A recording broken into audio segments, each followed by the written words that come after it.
According to the Health and Safety Executive, slips, trips and falls remain the most common cause of workplace injury, followed closely by manual handling and lifting.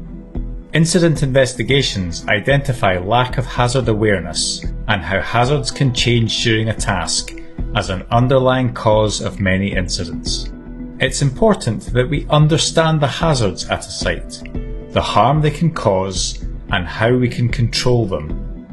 There are several tools we can use to identify and communicate hazards, such as site inductions, permits, procedures and processes, risk assessments, toolbox talks, and safety conversations. We should never assume all hazards have been identified and sufficient controls are in place. A number of factors might contribute to the current course of action being too risky, so it is important to recognise any changes to the situation. For example, new hazards and their risks might arise, or existing hazards may present different risks.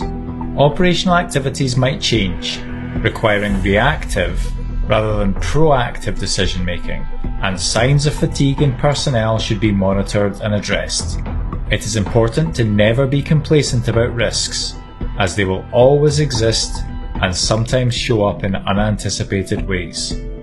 Situational and spatial awareness can be maintained by conducting a dynamic risk assessment or a 20-second scan. Dynamic risk assessment, DRA, refers to the continuous assessment of risks arising from potential hazards in the ongoing and changing circumstance of work activities. For example, changes in weather conditions, or realising that a critical piece of equipment is missing. A dynamic risk assessment is a 360-degree look around of the work area to check for any changes or additional hazards. Remember to look down as well as up and use all your senses, as the threat or hazard may come from further away. For example, a crew preparing for lifting operations in the near vicinity. Understanding the hazards at site, the harm they can cause us, and how to control them can help prevent personal injuries. By continuously dynamically risk assessing our environment, we can maintain our situational and spatial awareness. We can prevent potential injuries to ourselves and colleagues by rectifying and/or reporting any unwanted conditions we observe.